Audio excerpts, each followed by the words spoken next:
Hello, good afternoon. This is Think Tech Hawaii.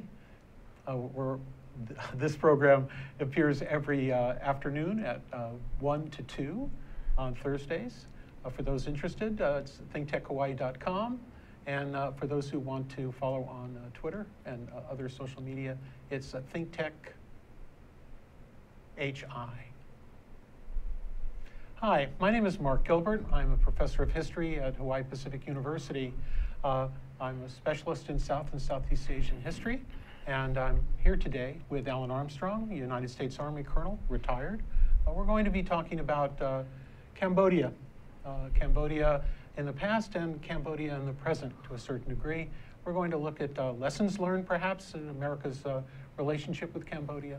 And for some of you who are not familiar with Cambodia, I'm just going to speak for a minute or two and give you a little bit of background on American relations with Cambodia. Most Americans are familiar with the United States and a long struggle in Southeast Asia in the 1960s and 70s.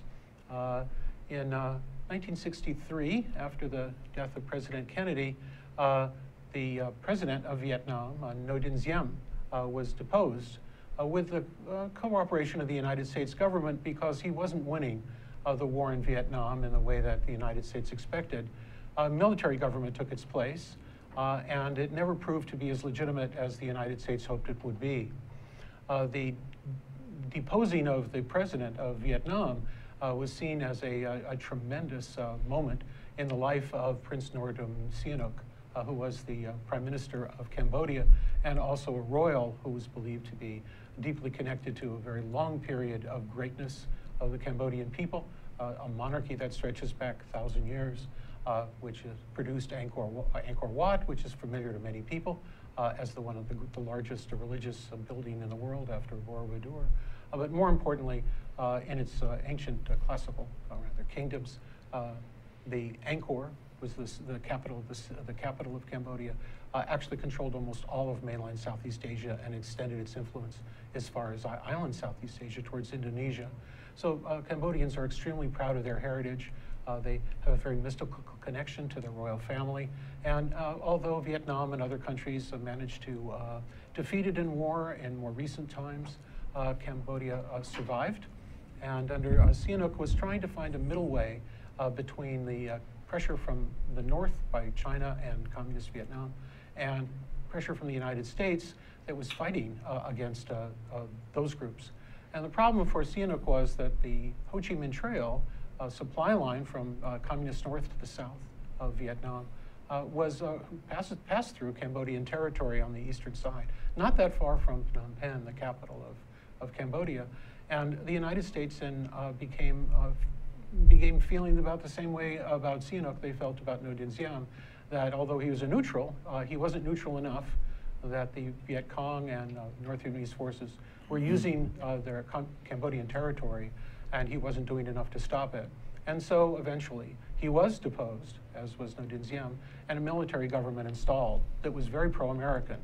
To help that government, in 1970, although the United States was drawing down its forces in Vietnam at the time, it participated in what was known as the Cambodian incursion, and that meant U.S. troops drove from Vietnam into Cambodia. Its goal, of course, was to supposedly not deliver a knockout blow along the Ho Chi Minh Trail, but it never really had that opportunity because all U.S. forces at the moment there were being drawn down.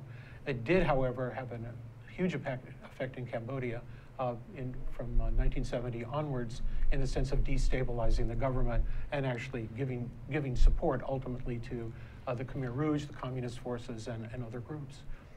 Into this kind of maelstrom, Alan Armstrong, the person we're being interviewed today, stepped into a West Pointer from generations of West Pointers, someone who served in the infantry in Vietnam earlier, and found himself assigned as a military attache in Phnom Penh at the U.S. Embassy, largely because he'd been educated in France to speak French for the U.S. Army, so that French being the colonial language of Vietnam meant that he could communicate easily with the elites in Cambodia. And so I'd like to begin first by saying hello to Alan, hi, and asking him what was it like in Cambodia when he first arrived in 1971? Well, it was very interesting. First of all, most people wonder whether the United States government had anything to do with Sihanouk's departure. And I think the answer really is resoundingly no. But we took advantage of that situation, at least the White House did, to try to influence what was happening. So the atmosphere in Cambodia when I got there was unusual. The embassy was riven because the State Department wanted to run all the military aid, and the DOD, Defense Department, wanted to run it, and so there was a huge battle between the two of them. There was also a big battle between the commander in Vietnam, Creighton Abrams, who commanded the Military Advisory Group Cambodia, and Admiral John McCain, who was the commander-in-chief in the Pacific. Actually, what happened was, probably quite wisely, the commander in Vietnam said, "You can have it." And then we had a third one that affected me more than anything else, and that was in-country. I worked for the Defense Intelligence Agency as an attache, but the senior person in country was at that time a brigadier general who ran what they called the Military Equipment Advisory Team Cambodia. And if we would go to the field and make a judgment that it was black, he could very easily say white, and then our career could be ruined. So it's unusual. Well, one of the assignment that you had actually was to maintain relations with Cambodian military, and you spent a lot of time in the field, going out here and there under all sorts of different circumstances and conditions. What was your impression of the Cambodian people and the Cambodian army? Well, the Cambodian people are just wonderful people. Everybody goes to Cambodia, falls in love with the Cambodians. The Cambodian army was really just kind of an upgraded military police. And when I got there, the country was measled with little tiny enclaves. And I'd have to fly out these enclaves and make an assessment as to how effective they were going to be militarily, and talk to the commanders and see what their attitudes were. So I spent a lot of time flying to about every enclave there was in that first tour. One huge battle that took place that was formulated by the then head of Cambodia, General Marshal Lon Nol, was a battle called Chen La Tu. It turned out to be a huge disaster for the Cambodian army, but everyone in Saigon, especially in the U.S. military, loved it because it really wound up drawing down the North Vietnamese presence for a few months. And of course, America was very interested in that. The Cambodian participation would relieve pressure on Vietnam because the Americans were actually pulling troops out then rather rapidly, so they could use that help. Marshal Nol was an interesting person, wasn't he? Well, I'm not sure he was ever the sharpest tool in the woodshed, but he had a certain ability bureaucratically to move himself up. But then just before I arrived in the early 1971, he had a stroke, and he never really recovered from that stroke. And so General Al Haig used to come over and try to deal with him. He couldn't do it. For whatever reason, he was unable to talk with Lon Nol. It would just throw him off his stride. Well, Lon Nol had an incident with rabbits, I hear. Well, his ability to think rationally was sort of demonstrated. A good friend of mine who worked in the State Department, a guy by the name of Bill Harbin, told me that the marshal had banned all rabbits from the central marketplace for sale because it was his opinion that the bad guys were hanging bombs on rabbits and scampering them into military critical installations and underneath key personalities to blow them up. And there are a lot of stories like that about the Indochina conflict. That is one of the cleanest ones in terms of madness, or whatever one would call it. And so your first tour in Cambodia ended in 1972. That's correct. So did you see a change, during that period, while the year that you were there? It was beginning to degrade. We were losing things, but the government was hanging on. And when I was there during that tour, they had the benefit of a huge amount of American air power, so they were doing okay. And then when that tour ended, you were, interestingly enough, assigned to escort Lon Nol's son. And tell us about that, in the United States, in fact. Well, I wound up with two things. I wound up writing a paper at West Point on Cambodia that was scotched by the military because they thought it was getting a little too close to U.S. military. And then I was asked to escort the little brother of the Marshal, Brigadier General Lon Non, around the United States. And my mission was to ice him, keep him out of the press, keep him having fun, see if you can talk him into staying in the United States for a year. And as a matter of fact, in a very unusual circumstance, he was influenced by a fortune teller that we met, and he decided to stay. So, and he was a swarthy, every man's opinion of a Asian mafia guy who had this terrible reputation. He and I got to be really good friends. Yes. Yes, yeah. What stereotypes always break down in personal relations. Yes, that's true. And was there any incident while you were showing him around the United States that you can recall? Well, the thing that sealed our relationship was I warned him that people were going to ask him a bunch of personal questions, and he was shocked because that wouldn't be a French tradition. So I would tell him they're going to ask you, are you married? Do you have children? Da-da-da-da. And we were down with the Marines at a base, and this very attractive colonel's wife came up and asked, was he married? And I looked around, I thought, I'm safe. So I turned to the general and I said to him in French, my general, she just asked you the very first question.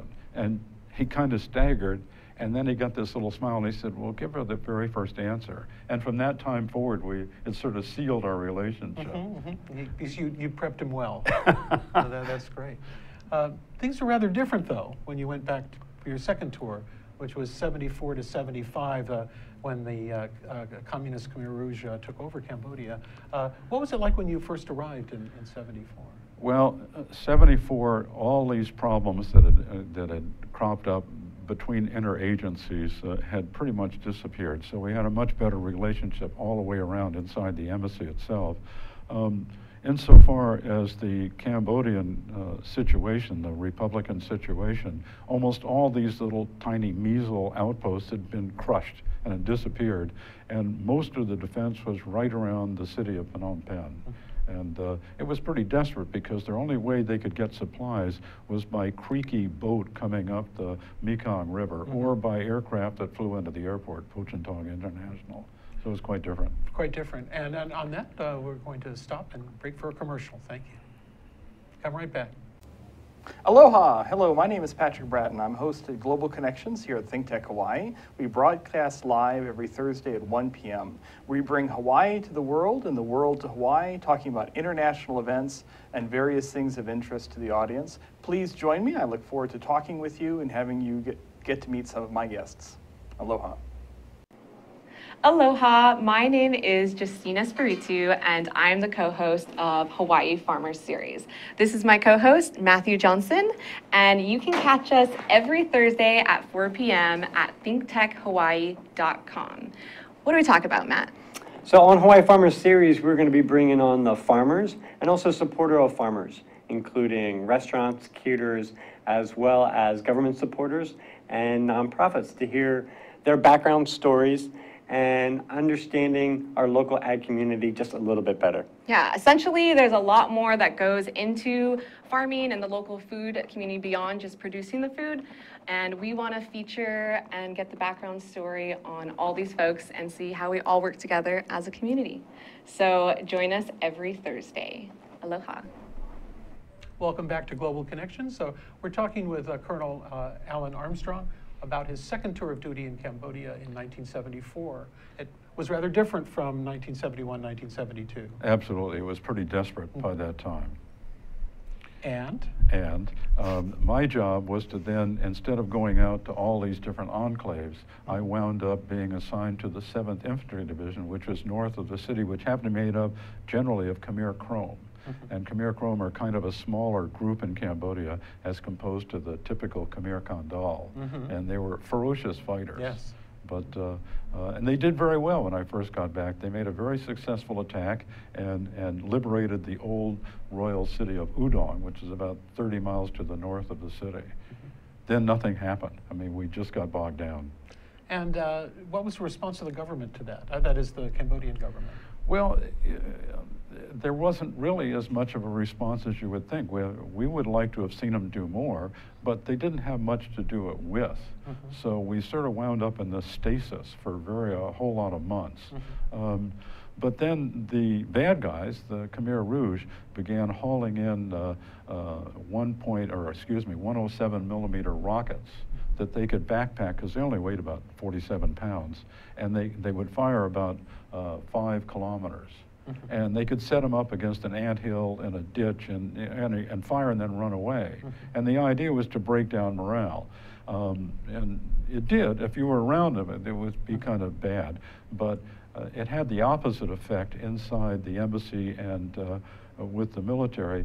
There was a great movement to get rid of these rockets. And they decided most of these rockets were to the south of the city in a swamp.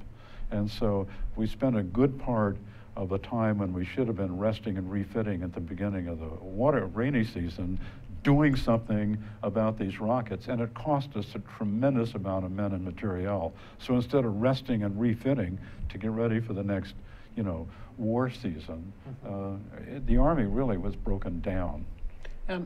What was at this point, did you think about the long-term consequences of the American incursion in Cambodia back in 1970? Really had not thought about it. It was really when it was, because day to day it was going in the field and hoping not to get hurt. But later on, the long-term thing was, and it's hit me more and more over the years, is we never should have been there. In Cambodia? In Cambodia. I mean, it was just a bad thing for us to do. And I think I mentioned to you there was this famous law of holes. I want to get to the law of holes a little later. Okay. But what about, there was during this period, or actually until 1973, I'd imagine, and a little longer than that, American bombing in Cambodia. Could you tell us something about that? Yeah, what happened was when the incursion started, in 1970. In 1971, President Nixon made this terrible mistake, and he went on TV and he announced this thing which turned all international countries against us, and the Congress, and the American people. I mean, we had Kent State. In 13 seconds, the National Guard shot 67 bullets and killed 4 and wounded 9. And so what happened was 2 congressmen, Senators Church and Cooper, put through an amendment which meant that we could not have advisors in the country, which meant I could not give any advice, nor could anybody else according to law. And we could have no military in the country, we could have no troops there. And that got extended later on, that there would be an absolute cessation of bombing as of the 15th of August in 1973. And so the Cambodians hung together pretty well for that year afterwards. But then that plus this breakdown of the military, I think, down in the swamps, it really sort of doomed them. And was there an opposite effect of the bombing in Cambodia that people didn't anticipate?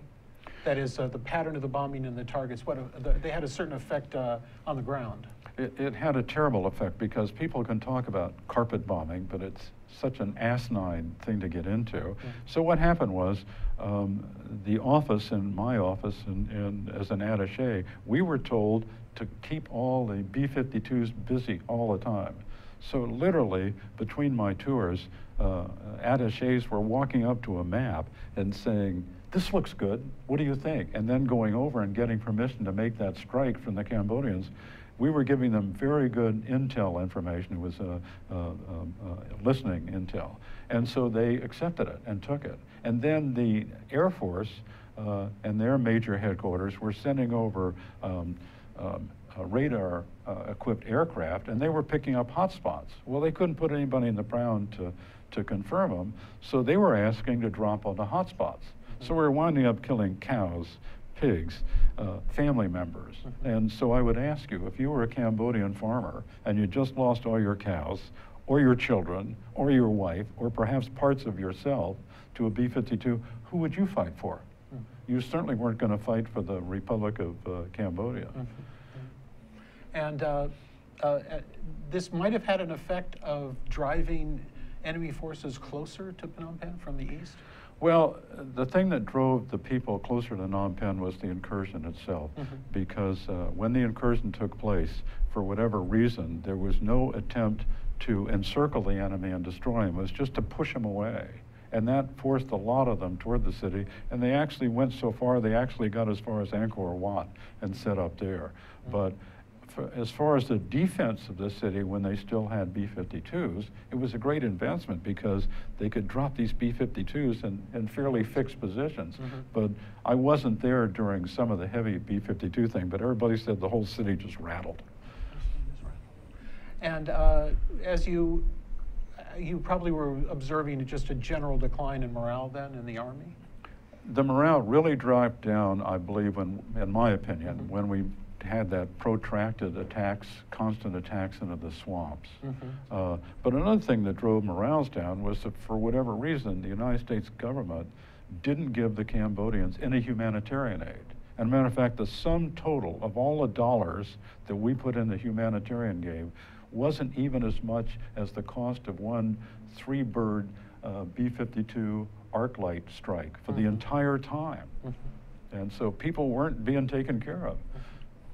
So the situation began deteriorating, especially after 1973, when the United States imposed upon itself that it would no longer have air operations over Indochina.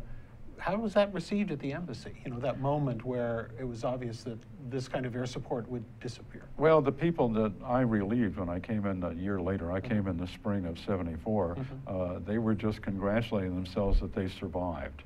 And it was an unusual thing because I believe the Khmer Rouge, with a little help from the NBA, could have ended the war. But for whatever reason, they sort of held back. So it was kind of a, I don't know why. Well, you never know. Could be logistics, could be timing with other offensives. There was going to be a big buildup to be launched in Vietnam. So perhaps those were, that could possibly be reasons.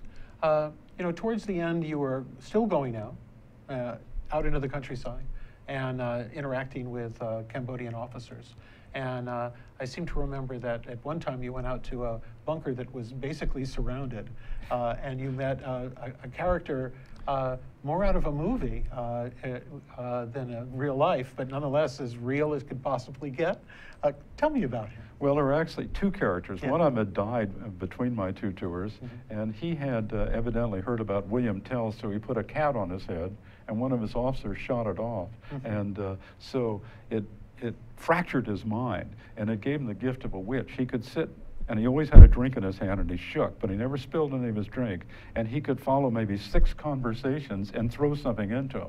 This man you're talking about was really a down-and-out alcoholic, but a very good soldier.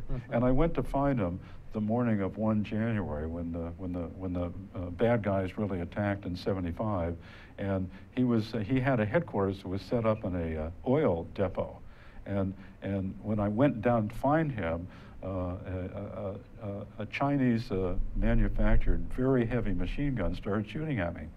So I got stuck at his headquarters, and I came in, and he said, and would you like a drink? And I said, well, yeah, I mean, there was nothing I could do. I couldn't advise. I just had to sit there. He gave the operations officer my map, who was marking everything. So we started drinking. I had 4 gin and tonics. I stopped counting when he had his 8th, and I don't know how many he had before, but he was still very effective, unbelievably effective. And I remember I couldn't leave because I was just stuck there until something happened with this machine gun. And so I turned to him and I said, well, my general, what do you think? And he threw his arm around me and he said, you're with me, you're going to be all right. And I felt relieved. That's, I have a question about this. I think what affected you most, as I've known you, is the enormous loyalty that the Cambodian military and the regime felt towards the United States. And as the war was winding down, as far as the United States was concerned, they began asking whether the United States was really going to stick it out and continue their support. And you were actually tasked not to tell them about what the situation was, because you weren't able to advise them legally. But you know, there's a question rose even with Ambassador Dean, who was the American ambassador to Cambodia. The question is, when did he know what was the end game for Cambodia, and how that trickled down to your level, and what you did about that situation? Well, you have to remember that the Cambodian government was a republic of pals. And so they had no real structure. And so I had a great deal more authority in one sense, because I was just a pal. I'd been a pal with Lon Non, the general. Yeah. And so they would ascribe, even though I was a lowly major, I got ascribed perhaps a little bit more. But the fact was, none of us knew what was going on. And I'm not at all convinced that Ambassador Dean knew a heck of a lot more than I did. And so he kept on asking for guidance, which he never got from Kissinger, his boss. I don't think he really knew when we were going to pull or anything, but officers had asked me all the time when we were going to leave, and my answer to him was, you're looking at the paper, you're watching TV shows when you get a chance. You know at least as much as I do, and probably more. So the only thing I can tell you is, I can't speak for my government, but if we leave, I'll make you a promise I'll be one of the last to go. And they accepted that. And why they didn't trade me with the bad guys, I'll never know. Well, but again, what's interesting is that you were the last person to leave Cambodia on the last helicopter out. And those were very dark days. You know, in Vietnam, Graham Martin had not accepted warnings, and for political and other reasons decided that he would not evacuate American independence, and Vietnamese were loyal to the United States, and there wasn't enough time at the end in Saigon in 1975 to get everybody out, and that's become a major part, you know, of the history of the war. A friend of mine wrote a book about that. It's called A Hard Rain Fell. And Cambodia had largely the same situation, but you were responsible for, you were there, and in a sense responsible for speaking to people who were asking these same kind of questions, and yet things became very dark. I wonder if you could share a story about Vern. Well, let me back up. I'll share one story before that. Right. 2 days before we left, and we didn't know then that we were pulling, the morale was so bad in the operations center that I purloined one of the movie cameras in the embassy, and I had the tapes of Enter the Dragon. And I took that over to the headquarters, and we didn't have CinemaScope screens, so I had to set it up so the guys were only about a foot high on one side and 3 foot high on the other. And the minute the heroes came out in the movie, when Bruce Lee showed up, all these young officers started yowling and kicking the desk, and I had this feeling, this will be the last laugh of their lives. And so I couldn't get to field, back to the field, because it was just so uncertain the last, let's say, 36 hours. But I was standing at the front of the embassy with a man who was the consular officer who actually worked for the CIA. He was a great agent. And this guy came up in a pickup truck, and he said, "You guys work here?" And this man said, "Yes, I'm the consular officer." And this man is actually he's an attache. And he said, "Well, I got a problem." And the consular officer said, "Well, don't we all?" And he said, "Well, I'm a contract pilot, and we fly ammo and fuel and other things for whoever will pay. And my old buddy Vern Pickup was taking off. He was going to Kampong Chenong, which is up the way, with a load of avgas and aviation gas, and he lost power and crashed, and these 55-gallon drums broke loose. And he said, I went around, I picked up all the pieces of Vern I could find. So he showed us the back of the truck, and here was this body bag that was all folded up as almost the size of a briefcase. And so my friend said, well, here's my card. You go down to CalMet Hospital and find Dr. Falcon and give him this thing, and he put him in the mortuary. And this guy did not think that was good service. So I teased the man afterwards, saying, you know, couldn't you put him under P for pickup or V for Vern and take him out the next morning? He said, we're only allowed one little tiny bag, and I'm not wasting it on that guy. Yes, on the last helicopter. Yeah, yes, yeah. Exactly. Well, thank you very much. We're going to take a little break now, and I'll come back soon. Thank you. Is that okay? Okay. Aloha, namaskar, and hello. My name is Anu Hittel, and I host a show, Climate Change Beyond Outrage.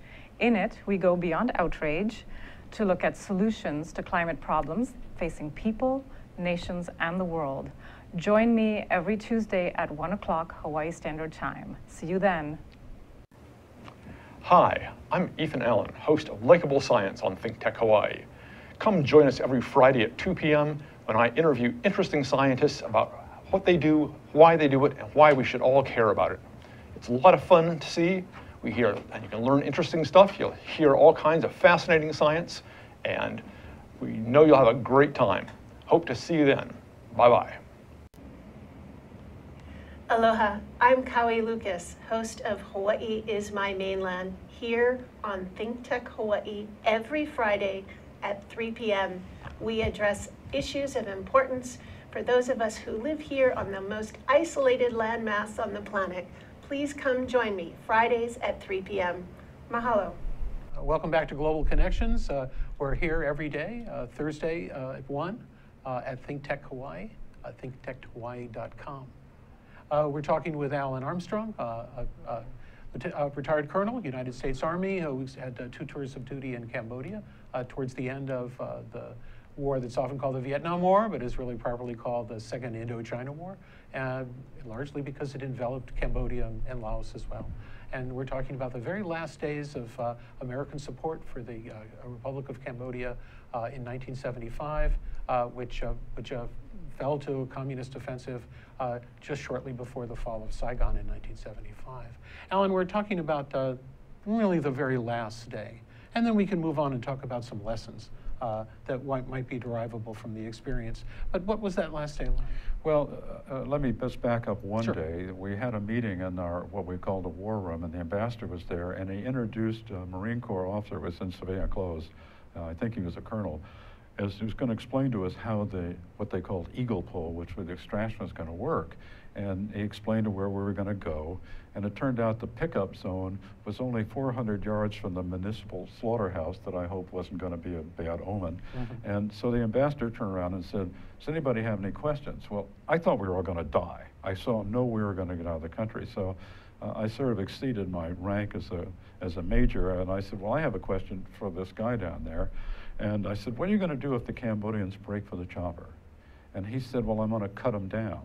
And I said, well, I don't want to go with you. And it was just pandemonium in the room. Mm-hmm. And the deputy chief of mission started screaming at me and went back and forth. And finally, Ambassador Dean told us all to shut up. And he asked me what I wanted. And I said, these guys are going to be so scared. They're going to bring in some Marines from outside to secure the landing zone in the embassy. They're going to be so scared. I want them to come in with their weapons unloaded and their magazines in the pouches. And because that way you'll have control measures. And so I was running radios upstairs in the embassy, and I didn't know until we were heading for the pickup zone that the ambassador gave that order. And what he realized was this was his moment in history, and he was not going to leave with blood on his hands. So we were driving up. I think we were about the last 3 or 4 to leave the embassy, and we were driving up to the pickup zone, and there was a little girl skipping in the driveway to the gateway to this pickup zone. And this Cambodian military policeman went over and he put his hand on her head, and he moved her off to the side, and then he saluted. And that did it for me. Here we were banning that little girl, we were banning this young soldier, we were banning his family, we were banning the country, and we're being saluted. Mm-hmm. You know, and that, I don't think I'll ever get over that. No. That was probably the worst moment. And how did the actual pickup take place? Let's review again. So the Marines, the Marines running the extraction, appeared to be disarmed. Well, they had their weapons, yes. So they looked armed, but right. they didn't have anything in the weapon. Right. And because they were so scared, and sure enough, they were so scared that when the Marines were cleaning up after our helicopter left, 2 of these men were catatonic, and their officer had to run around and find them and tell them we're leaving. And they scampered back so fast, the officer didn't even see them disappear. They were scared. They knew nothing about Cambodia. Mm-hmm. So. And you know, there is a photograph we don't have with us right now of you and Ambassador Dean and the last people in the embassy on the last helicopter out. And the mood was very somber. Well, he was under terrific pressure. He was suffering from phlebitis, and I found out later that he'd been under secret treatment from a doctor from Laos. And there were a lot of people who thought he was going to die, but he showed great grace and great courage. So he's my hero. That's amazing. And you know, you had this long relationship with Lon Non, the brother of Lon Nol. Did he stay in Cambodia? I went to find him. I broke all the rules, and I went to find him the night before we pulled to tell him that he needed to come out. And I really didn't have authority to do it, but I did it anyway. So I went to his compound, and his lieutenant aide said, he's left the country. Well, as it happened, he didn't leave the country. So a few days, we came out on the 12th, and the bad guys came in on the 17th, and he surrendered to them. And they immediately took him to the tennis court at what they called the Cercle Sportif, which is the sports thing for the French, and shot him. And he thought he could do a deal because he'd been very close. He'd actually been a schoolmate and a good friend of a man known as Pol Pot. The leader of the Khmer Rouge. Yeah. The butcher of the Khmer Rouge. Yes, and for those who are not familiar with it, the Cercle Sportif was the kind of the foreign, it's like the CC, the foreign officers' retreat. Well, it was the French officers, yes, exactly. You know, their club. Right, exactly, right. Yeah. And it's still there, yeah. and flourishing as a restaurant. You were airlifted out of Cambodia and you went into Thailand. And did you ever think you would actually make it from that point? No, they flew us out in these huge helicopters with fuel bladders in them, and I didn't know any aircraft could fly that far, so they sent them in from an aircraft carrier and picked us up and then flew us back to the aircraft carrier, and the next day they flew us out to Thailand. Mm-hmm. But I didn't think anything would fly that far. Mm-hmm. And we were lucky. I mean, there was no... we got out, we didn't hurt anybody else, and we didn't get hurt. Mm-hmm. I don't know, should we talk about that briefcase? If you want. Sure. When I got back and got into Bangkok, they were having a big party. And I was kind of enjoying the party, and then I heard one of the officers, who was what we called the inside attache, who was working with the Cambodian military, he said, and this officer, Karadev, gave me this briefcase. Uh-huh. And I promised I'd take it to his family, but I gave it to the attache, the Cambodian attache in Bangkok, and he gave it back to me yesterday, cut it open, said there was nothing in it. Well, I was furious, and I started screaming at him, what do you think's in there? You know, jacks, toys? I mean, what do you think's in there?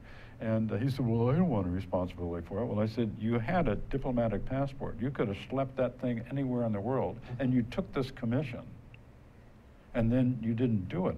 And I said, I hope he finds you and he shoots you down like a dog. Mm. And so we did not leave on good terms. Mm. Really? I've always felt badly about that. Yeah, but it's just part of the whole atmosphere of the time. Any lessons we can derive from that experience? Well, yes, there's several that stuck in my mind. First of all, I would send in less attaches and more forensic accountants yes. Who could help keep track of the money and everything else, because every time we get one of these things, there's an enormous amount of money that disappears somehow.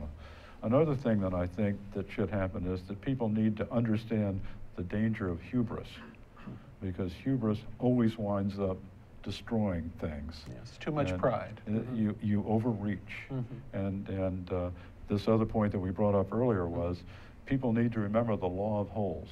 And it's ascribed to a British member of their parliament, Dennis Healy, in which he said, he is not the one who invented it or came up with it, but when you find yourself in a hole, stop digging. And here the Nixon administration was in this huge hole in Vietnam, and they started another hole in Cambodia. So it goes back to that other old saw about when you find yourself up to your ears in alligators, don't forget that you were there to drain the swamp. Mm-hmm. Yes, exactly. And we see, we've talked about this before, we've seen parallels in Afghanistan and Iraq, jobs not completed, but more importantly, this idea that the assumption that with a little bit of an effort, situations in foreign countries can be turned into our favor, and then when it becomes a great deal of effort, we have an inability, largely politically, to be able to realize that we have to end the arrangement.